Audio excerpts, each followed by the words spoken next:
IMF से अगले कर्ज प्रोग्राम के लिए शराइत पर अमल दरामद जारी है। ज़राए का बताना है कि सरकारी मुलाजमीन को भारत की तर्ज पर रज़ाकाराना पेंशन दिए जाने की तजवीज़ ज़ेर गौर है। 1 जुलाई से नई रज़ाकाराना पेंशन स्कीम लाने की तैयारी कर ली गई है। तमाम नई सरकारी भर्तियाँ रज़ाकाराना पेंशन स्कीम के तहत किए जाने का इम्कान है। ये IMF की फरमाइश है कि तकरीबन 18% GST कर दी जाए दवाओं के ऊपर, खुराक के ऊपर, मुख्तलिफ दीगर आइटम्स के ऊपर, पेट्रोलियम मसनूआत पर। अब ये पता चल रहा है कि हम कुछ मजीद कर्जा लेने जा रहे हैं। पहले 3 से 4 अरब डॉलर की बात होती थी, लेकिन अब तो दुगने कर्जे पर जा रहे हैं। शाहिद साहब, IMF की जानिब से तो एक ग्रीन सिग्नल आ गया। अमरीकी सफ़ीर की जानिब से कह दिया गया कि नई हुकूमत के साथ काम करना उनकी तरजीह है। तो अब यहाँ जो शराइत है IMF की, वो कितनी आपको इस वक्त चैलेंजिंग लग रही है? IMF की एक और शर्त पूरी करने के लिए 1 जुलाई से नई रज़ाकाराना पेंशन स्कीम लाने की तैयारियां कर ली गई। नई सरकारी भर्तियां भी इसी स्कीम के तहत करने की तजवीज़ है।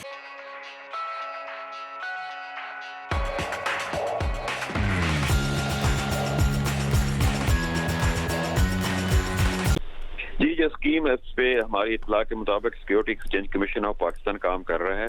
जो मौजूदा एम्प्लॉई इनके लिए ये अपनी ऑप्शन होगी, इसको अडॉप्ट करें या ना करें, या इनका मौजूदा जो पेंशन का निज़ाम है वो ही चलता रहे।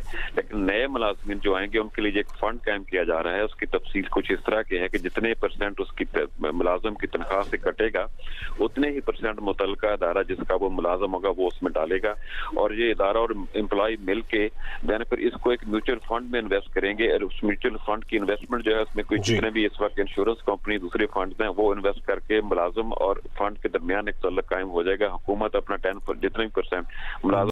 तो कर्जों का बोझ अदा करने के लिए मजीद कर्जा लेना, तो फिर शराइत भी दुगनी हो जाएंगी तकरीबन। बिस्मिल्लाहिर्रहमानिर्रहीम। It's a very sobering thought कि हम 24th टाइम IMF के पास जा रहे हैं। IMF एक ICU की इकोनॉमी का डॉक्टर है। 76 सालों में 24 बार हम उस डॉक्टर के पास जाने की बात कर रहे हैं जो कि ICU के पेशेंट को ट्रीट करता है। This is really really something जो हमें बहुत ही इंट्रोस्पेक्शन करके सोचना चाहिए। एक स्टैंड बाय अरेंजमेंट है, उसको ख़त्म करना है, एक नए कर्जे का इजरा करना है। 25 अरब डॉलर इस साल इकट्ठे करने थे, उसमें कुछ अभी 5-6 अरब रह गए हैं। इतनी ही रकम अगले साल और फिर आने वाले सालों में चाहिए। ये IMF की अम्ब्रेला के बगैर नहीं हो सकती, इसलिए कि हमारे बैरूनी जो करंट अकाउंट है, अगर ज़रा सी इकोनॉमी खोलते हैं तो उसका एक खसारा खड़ा हो जाता है। हमारी पैदावारी सलाहियत कमज़ोर है, और हमारे कोई भी दोस्त चीन, कतर, UAE आपको तब पैसे देने को तैयार होते हैं। बायलैटरल पार्टनर्स भी, मल्टीलैटरल, वर्ल्ड बैंक, IMF के अलावा जो हमारे मल्टीलैटरल्स हैं, वर्ल्ड बैंक, ADB, जब IMF की अम्ब्रेला होती है, this is not a good place to be. और ये बात आपकी दुरुस्त है कि चूंकि अब एक एक्सटेंडेड फंड फैसिलिटी में जाएंगे तो वो शायद आपको प्रोग्राम डिपेंडिंग ऑन आपकी फाइनेंसिंग नीड्स क्या बनती हैं अगले 3 साल में, वो गैप अगर 6-8 अरब डॉलर का होगा तो वो ही पूरा करना पड़ेगा। बट इससे इंपॉर्टेंट बात मैं करता हूं जो कोई नहीं कर रहा पाकिस्तान में। ये तो मैं पिछले 2-2.5 साल से कह रहा हूं कि आप IMF का दामन ना छोड़िए। बट जो जरूरी बात है वो ये है कि IMF का प्रोग्राम जो है वो लोग इसको कहते हैं एक आम फहम जबान में। असल बात ये है मैम कि ये IMF का तो प्रोग्राम ही नहीं है।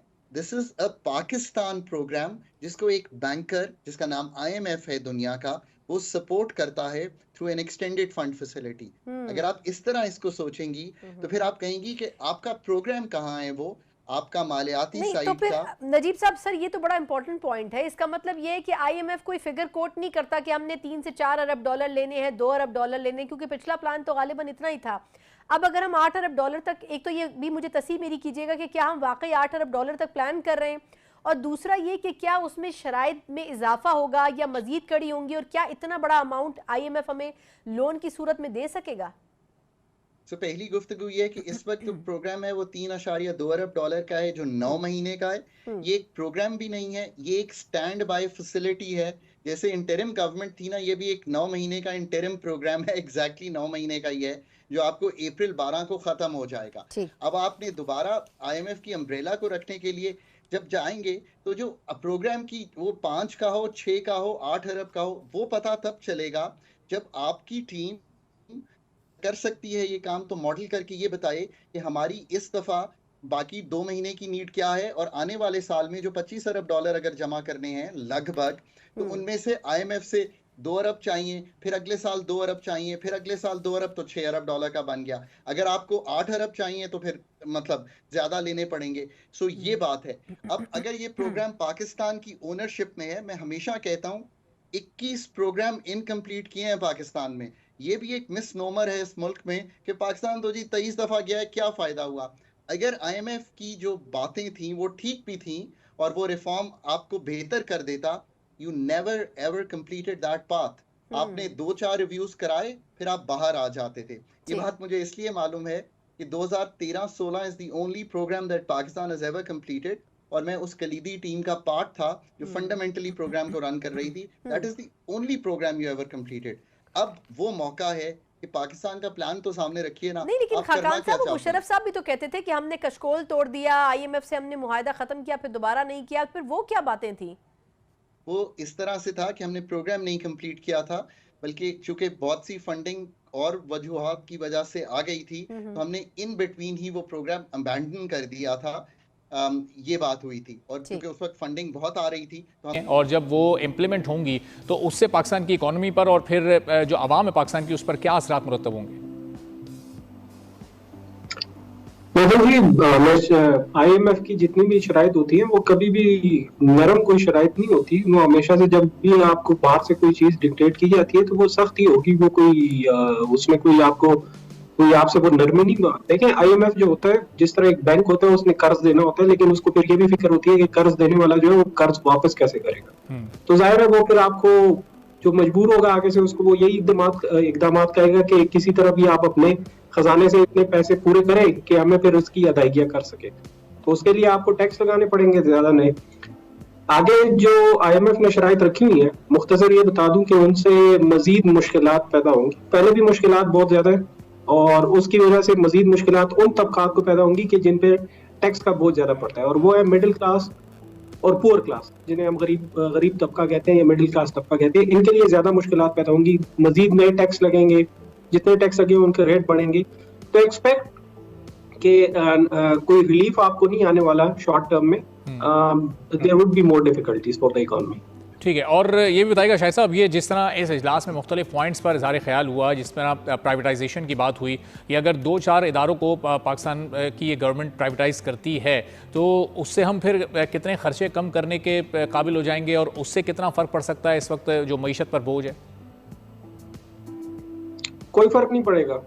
16 खरब रुपए के 16 ट्रिलियन रुपए की तो अखराजात है। तो अगर आप 3-4 इदारों को प्राइवेटाइज कर भी ले तो उससे आप कितना पैसे इकट्ठा कर लेंगे? ज्यादा से ज्यादा 1 ट्रिलियन आ जाएगा। वो भी बड़ी मुश्किल से आएगा, क्योंकि जो इदारे आप प्राइवेटाइज करने जा रहे हैं उन पे आगे ही इतना बड़ा कर्जों का बोझ है कि वो कर्जे जो लेने वाले हैं, जो इतलात है, वो ये कहती हैं कि जो इन मिसाल के तौर पे PIA को खरीदने वाला कंसोर्शियम जो है वो ये कह रहे हैं कि कर्जे जो है ना, आप अपने उस पे एंड पे उसको हैंडल करें, कर्जों का बोझ हम पे नहीं डालें, ना हम लेंगे, हम सिर्फ आपके एसेट्स खरीदेंगे। तो ये याद रखिए कि अगर कोई ये एक्सपेक्ट कर रहा है कि प्राइवेटाइजेशन, पहली बात तो यह है कि प्राइवेटाइजेशन मुझे बड़ा मुश्किल है होता हुआ नजर आ रहा है, क्योंकि देखें इस हुकूमत का एक बड़ा इत्तेहादी जो है पाकिस्तान पीपल पार्टी है। पाकिस्तान पीपल पार्टी की हमेशा से पॉलिसी रही है और वो अब भी उसी पे कारबंद है कि कोई प्राइवेटाइजेशन नहीं होगी। इनफैक्ट वो कहते हैं कि और मजीद लोग जो है मजीद इदारे बनाए और मजीद लोगों को भर्ती करें सरकारी इदारों में। तो I don't see it happening. अगर हो भी जाती है उससे कोई फर्क नहीं पड़ेगा, क्योंकि अगर आपके पास 700 बिलियन आ भी जाए, 500-700 बिलियन या 800 बिलियन या बहुत भी कर ले तो 1 ट्रिलियन आ जाएगा, लेकिन उधर अखराजात जो है 16 ट्रिलियन है, और हुकूमत का जो अपना जो पब्लिक डेट है वो तकरीबन 70 ट्रिलियन तक तो वो पहुंच गया है। तो उससे कोई फर्क नहीं पड़ना। उसके लिए आपको तवील मुद्दती इस्लाहात की जरूरत है, जो कि मुझे होती हुई नहीं नजर आ रही।